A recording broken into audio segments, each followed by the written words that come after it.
Hangayan ng Diyos sa atong mga pagdaig. Nilitag na karon sa kabuntagon.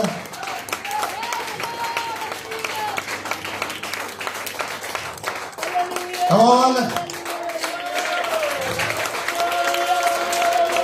Di na ta kinahanglan og dasigon o hagitan sa pagdaig.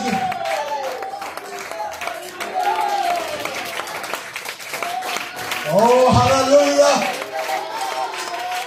Last Wednesday, ang waling nagaingon, the dead praise not the Lord.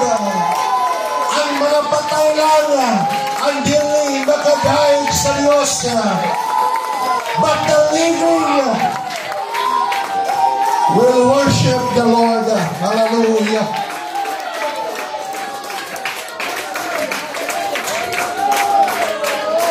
Glory to your name, O God.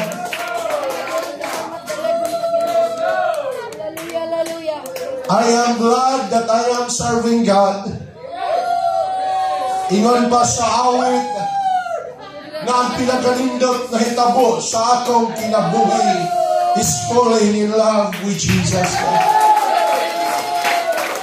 And every day, ako ni nasairan na sulod sa akong kasing-kasing that falling in love with Jesus is the best thing I've ever had. Oh, hallelujah. Thank you, Lord Jesus. Nanalagan ta sa Ginoo not because of the blessings, but we serve God because we want to obey and follow Him. Glory to your name, O God. Let's open our Bible in the book of Mark chapter 8 verse 34 to 35. Ingon ang pulong sa Ginoo, and when He had called the people unto Him with His disciple also, He said unto them, whosoever will come after me, let her deny himself and take up his cross and follow me. For whosoever will save his life shall lose it, and whosoever shall lose his life for my sake and the gospel's name shall save me. Bisan si kinsa na makaluwas sa iyahang kaugalingon, mga igsoon, mahimo nga mawala hino ng iyang kinabuhi.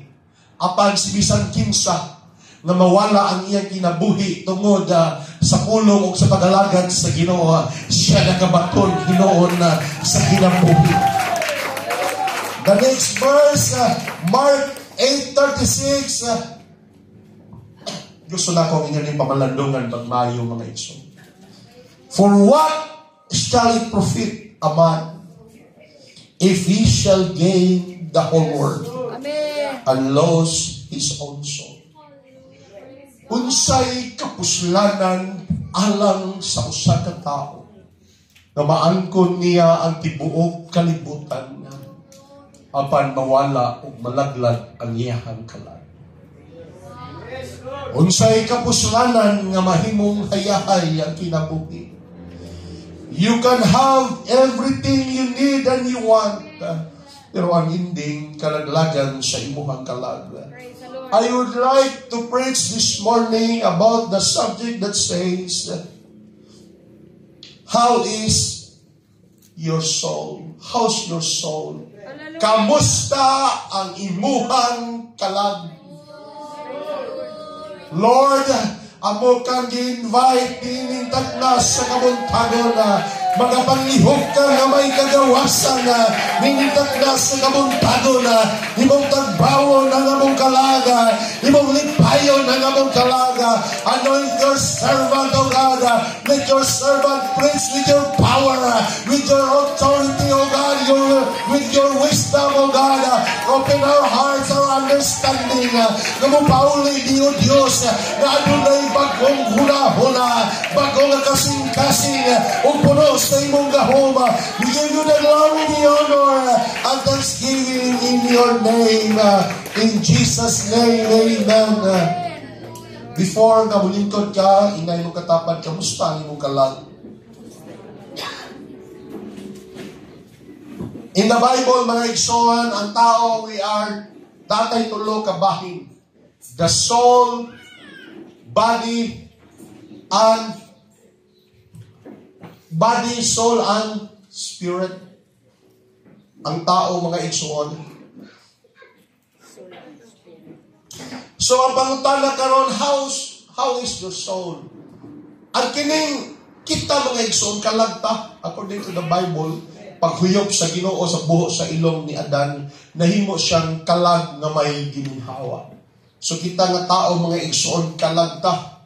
Kining atong lawas matawag ni kalag, but we are not talking about our body, our flesh, ang atong lawas, mga igsoon, but we are talking kanang mas lalong pangabahin, mga igsoon.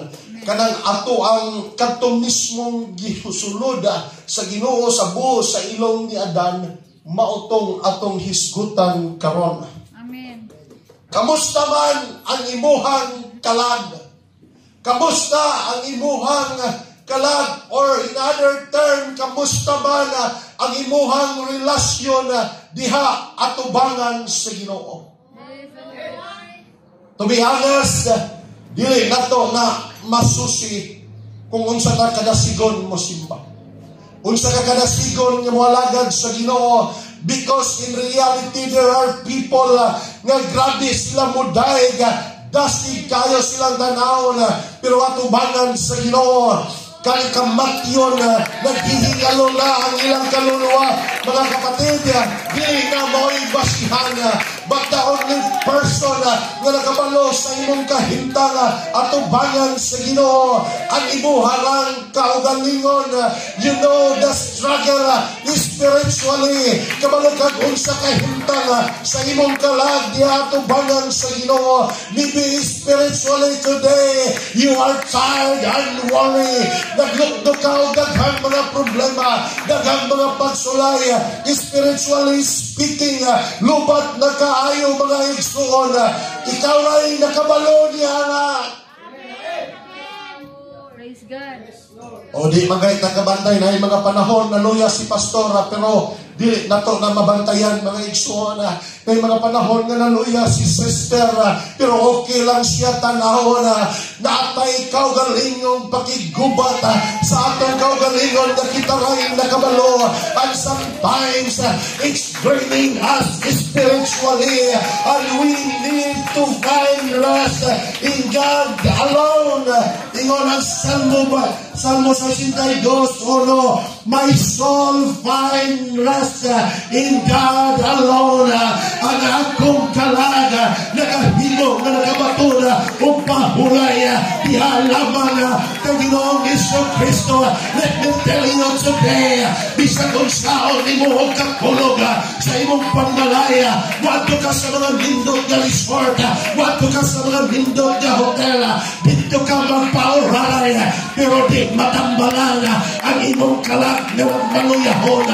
Kaya ang tinuod na pagka-istorya, only God can give us trust. Ang tinuolay makahatag kanato tinuod ng kamahulayan. Dili matambalan sa pagkatulog ang imuhang kakapoy. Dili matambalan, mga igsoon, ang imuhang kakapoy spiritually sa mahulay sa kalibutan. Kaya nato ang kalag na pinahanglan niyo pahulay di alaman sa presensya sa Diyos. Our soul is longing to rest in the presence of the Lord.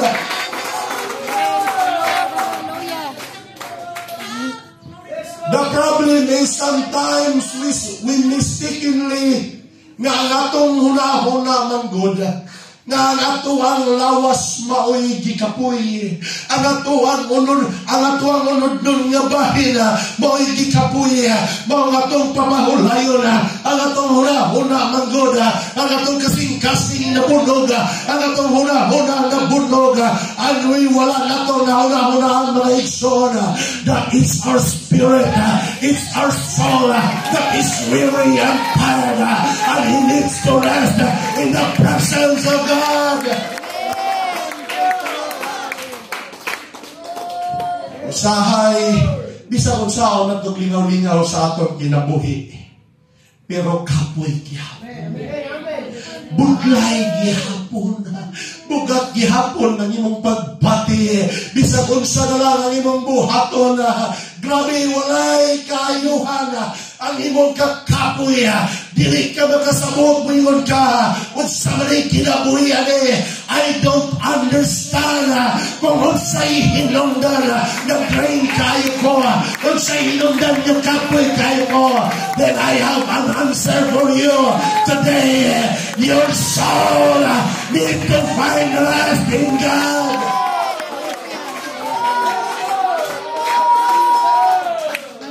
Come on.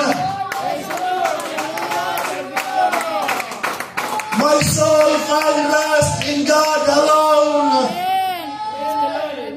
Dialang sa Diyos, makabaton no tinuod niya pahulay, kay ngano man mga igsoon, ang gininhawa nga gihatag sa Ginoo, kang adan mga igsoon, mangitato ni atong naghatag, ni atong nga gininhawa, bisag kung sahon nimo pagfeed, kay imuhang lawas, bisag kung sahon nimo pagatimana, sa imong yutanon nga payaga, sa imong lawas, but the Spirit from God na iyong gibutanga sa buhok sa ilong ni Adana, manitapos sa mga butanga nga iya sa Diyos, walay hinungdan, bisa kong saon nilang take ang vitamins, bisa kong saon kaon nilang mga prutas, bisa kong saon nilang kaon o gulay, pero nagpapiling kang maluyahon, nagpapiling kang walay katasig, nagpapiling kang adulay gipangita sa imong tinabuhi, ang imong gipangita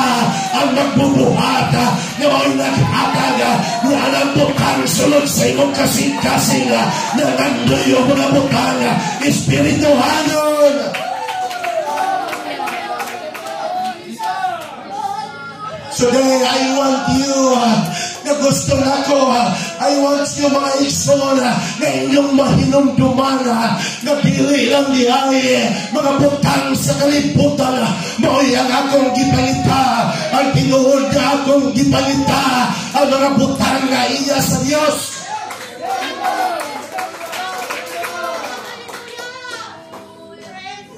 Nga naman, Pastor, magkabaton kang mga butang sa kalibutan, everything in this world, yes. Naikalipay na imong mabatsyan. Pero, nagyo'y kulang. Nagyo'y kulang. Nagyo'y kulang. Nagyo'y kulang, Pastor. Nagyo'y kulang, Brad. Pero kung naay puno ka sa gahom sa Diyos, you are enjoying serving the Lord. Isang kulang ka sa mga butang, sa kalibutan, but still you are happy, but still you are positive. Nga naman, maulit tinuod kayo mong di kinahanglan. Maulit tinuod na di kinahanglan sa imong kinabuhi.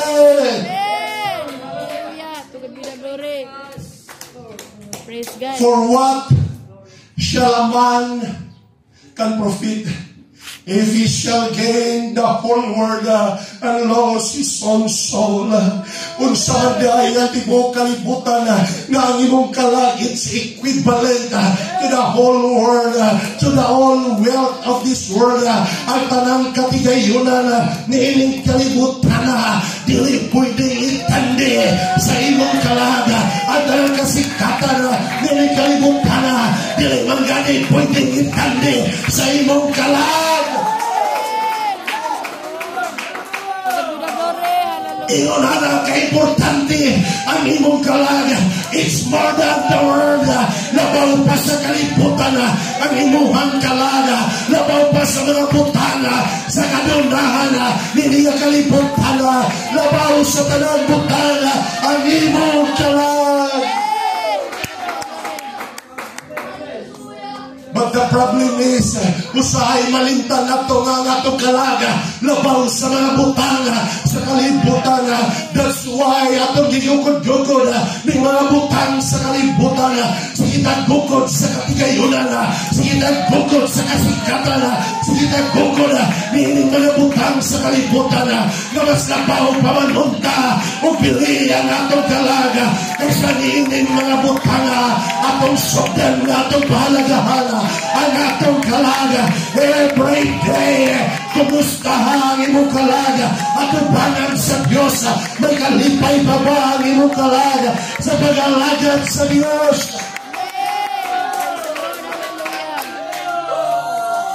Praise the Lord, hallelujah. Kabalo mo sa pinakaluwi nga kahintang sa Kristohanon? Kanang, musimba ka, wala na kikalipay sa imong pag-alagad sa Diyos. Kanang musimba ka nga for attendance na lang. Kanang musimba ka mga igsoona, pero wala na nimo na batsugana ang tinuod nga kalipay sa magalagad sa Diyos. Maulay pinaka-terrible nga kahintala sa usa ka Kristohano na I want to have joy in the presence of God. Gusto na akong may kalipay ko nga magalagad ko sa Diyos.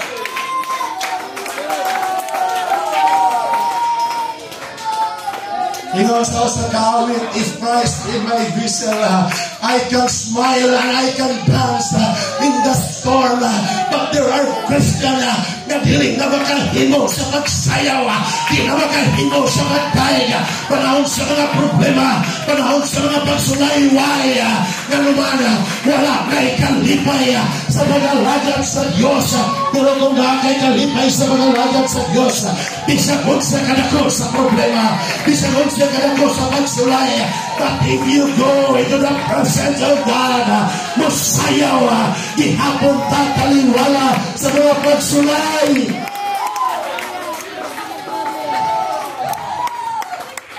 Oh, glory!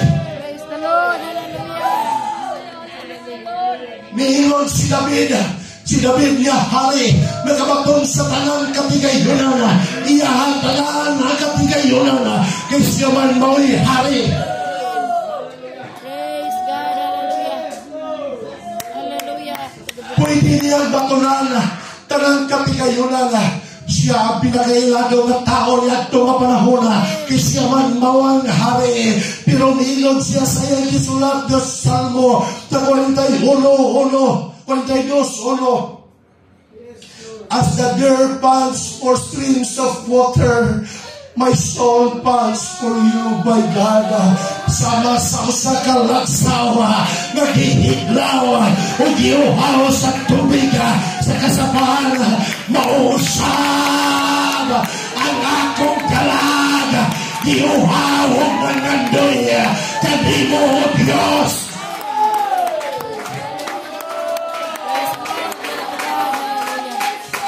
Yes, naanatay mga panalangin na matunan sa kalibutan, naanay mga tao na makalipay na ito nini kalibutan, but still we need to be thirsty sa presensya sa Diyos. Naanamatay lain na kalipay, pero di na ito pwede na maliwalaw na presensya sa Diyos. Sama-sama sa kalagsaw, nanangandoy sa tubig.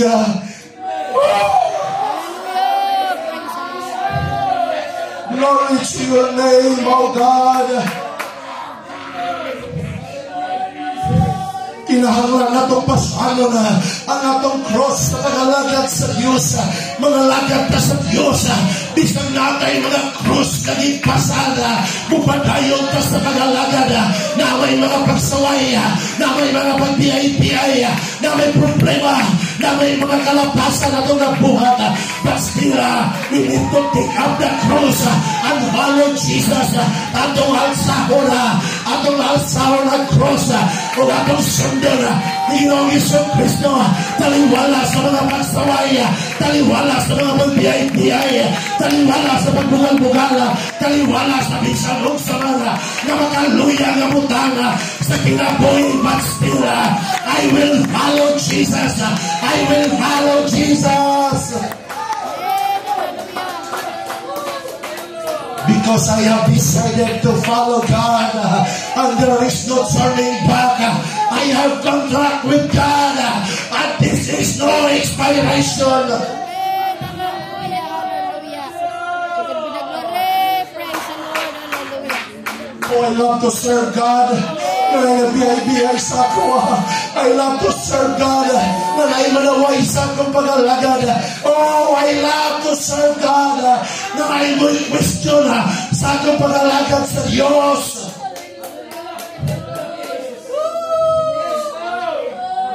Kaya kini nagpamatuod nga ako sa kamaturan. Kaya kini nagpamatuod nga ako sa isaktong adalan. Kaya kini na pulong sa Diyos. Tungod kaniya ato ang biya ng atong kagalingong kinabuhi aron kita makabaton ng tinuod na kinabuhi.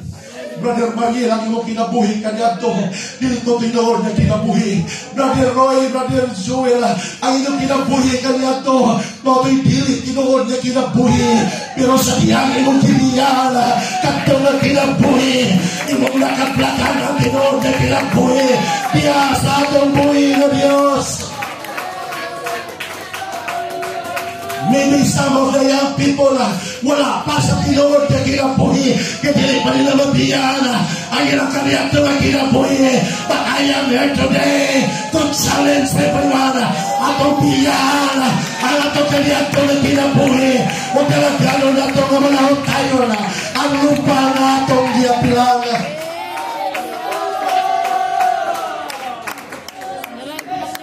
It is perfect thing to fall into the hands of the living God.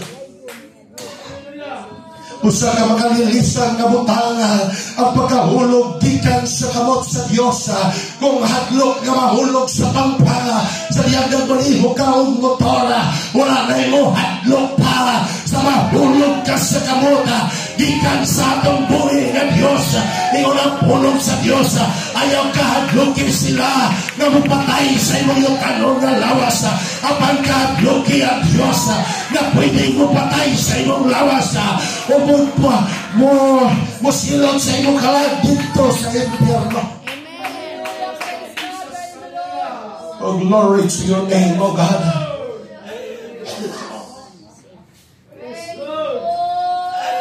Kabalo mo mga igsoon na lumingon si David, nasama sa mga lagsaw, nagyuhaw nga nangandoy sa sapa, na ilang mainan sa tubig.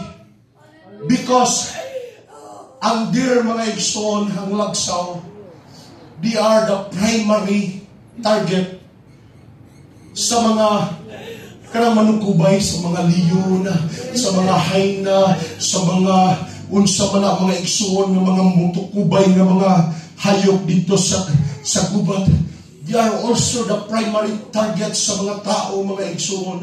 Sa ilahang kinabuhi, sa tibok adlaw, igmat kayo sila nga magbantay. Kay gamay ang tingog, musibat dayon sila mga igsoon, kay target sila. Gusto silang tukbo na sa kaaway, gusto silang patyon sa kaaway. Pero sa kakapoy sa ilang tibok nga adlaw, walay tarong pahulay.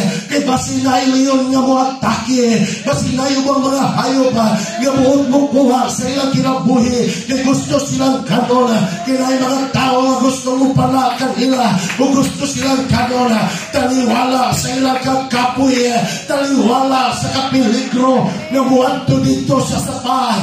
Pero pili nila pagkaso na mangita gayon ni atong tubig nga ilang di kinahanglan nga mula hutay makasurvive sa ilang kinabuhi. Let me tell you today, we are the number one target of the enemy. Ang yawa nga sama sa leon na naganguloba, na nakita lang og sansa na iyahatang matukoba. Di lang ang leon may gustong matukoba, di lang ang kaaway may gustong mutira. Pero apply ang mga tao na nasa atong palibot, gusto nilang gubo ng atong kredibilidad, gusto nilang naibiyayo ng atong pagkatao. Kapoy na kayo mga igsoon, you are tired and weary. Pero salamat na lang nga ninikabuntagon karon, taliwala sa tibok si mga nakakapoy.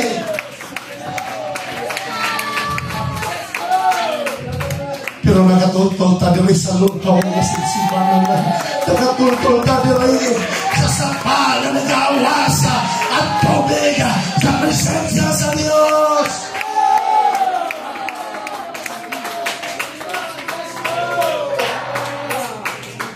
No matter how tired you are, pangita sa tubig sa Diyos. No matter how sad you are, ayaw kalintoy na kinahanglan mo i-feed ang imuhang kalag niya atubangan sa Diyos.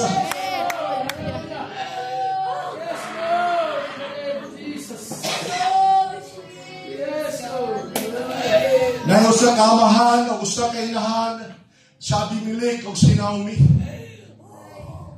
sa diha ang miabot ang gutom sa Israel, ilang gihuna-huna ang ilahang lawason nga bahay. Ilang gibiyaan mga igsoon ng Israel, niadto sila sa Moab. Niadto sila sa Moab from Israel, kung Moab kay ilang nadunggan, kaya abundan siya nagkaon dito sa Moab, the land of the enemy. Dito sila miadto sa yuta, sa ilang kaaway, nihawa sila sa ilang yuta sa Diyos nga Jerusalem. Kinaghuna-huna sila, dito nila matagpuan ang katagbawan sa ilahang kinabuhi. Ilang gibiyaan ang Jerusalem, miadto sila sa Moab mga igsoon, ilang gikuyog ang ilang duha ka anak, si Chilion o si Mahalon. Dito mga igsoon sa kalibutan, dito nakabaton o asawa ang ilahang mga anak, si Ruth o si Orpa mga igsoon. Pero tungod sa ilang pagbiya dito sa Jerusalem, for the span of 10 years, namatay si Abimelech, namatay mga igsoon si Chilion, namatay si Mahalona. I want to see this mga igsoon. Hallelujah. Ang imong pagbiya sa Ginoo, imong giresk ang mga butang na gipiyalo sa Ginoo sa inyo. Kung wala pa ang tatingali ni Biya, I believe kung wala pa sila ni Biya sa Jerusalem, wala unta namatay si Chilion, wala unta namatay si Mahalon. Pero kay ni Biya sila sa poder sa Diyos, kung miadto sila sa kalibutan, mga hinungdan na ang ilang kinabuhi higuba sa kaaway. Please stay in the hands of God. Stay in the hands of God. Pabilit sa kamot sa Diyos. Bisag unsa man ang problema nga moabot, pabilit sa kamot sa Diyos. Nahalag sa kamot sa Diyos at tinuod na kasiguraduhan. Praise God. That's right. Praise the Lord. Ilang nadunggan, balik na ang panalangin sa Jerusalem. Namalik sila sa Jerusalem to meet the story short. Nakabalik sila sa pag-alaga. Amen. Pero wala na si Abimelech. Wala na si Chilion. Wala na si Mahalon. Please, kita gusto nga na mawala sa atong kinabuhi, nagipiyala sa Diyos sa atong kinabuhi. Ang pinga nato ang atong pag-alagad sa Diyos. Kaya sa pag-alagad sa Diyos, naitinod na panalangin o kalipay.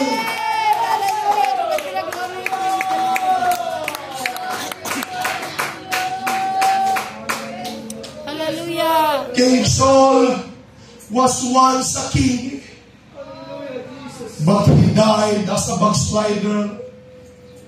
Si King Saul, usa ka hari, pero namatay siya nga wala sa kamot sa Diyos. For he want to be in His presence.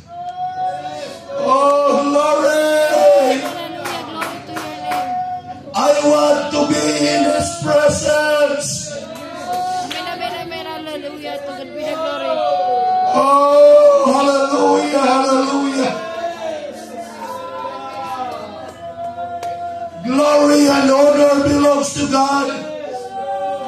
In Isaiah chapter 61 verse 10, I will greatly rejoice in the Lord.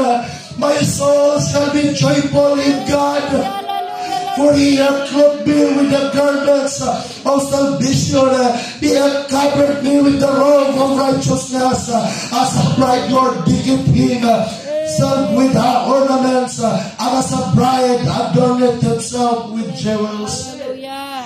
Ngayon na niya nga itong kinabuhi tungkol Diyos sa Ginoo. Hallelujah. Praise God. Dili yung dili tamubiya diya sa Ginoo. Amen. Hallelujah. Praise God. Wala ko kabalo sa inyong kahintang atubangan sa Ginoo ni karon sa kabutan. Amen. Praise God. Ikaw mo'y nakabalo sa inyong kahintang diha atubangan sa Ginoo. Maybe some of us niya ginod na lang dialogad to sa simbahan. Kinay mga butang nga nibira ka nato. Kadilita magkanto sa presensya sa Ginoo. But still, naningkamot ang muadto dito sa lunhaw nga sibsiban.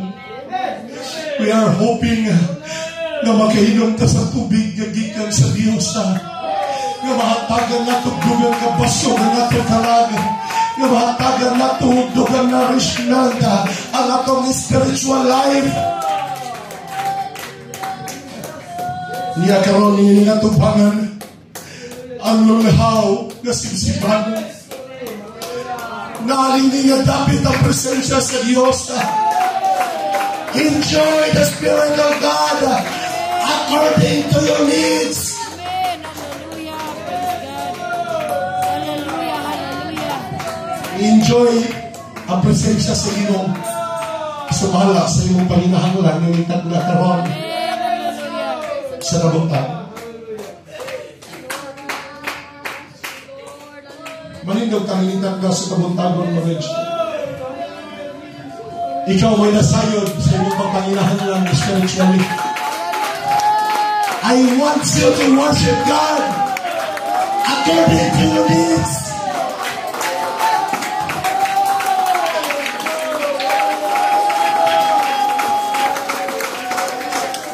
Ayaw tugutin nga napabilin nga manulyahaw ng imong kalag nilingkag na sa kabutan.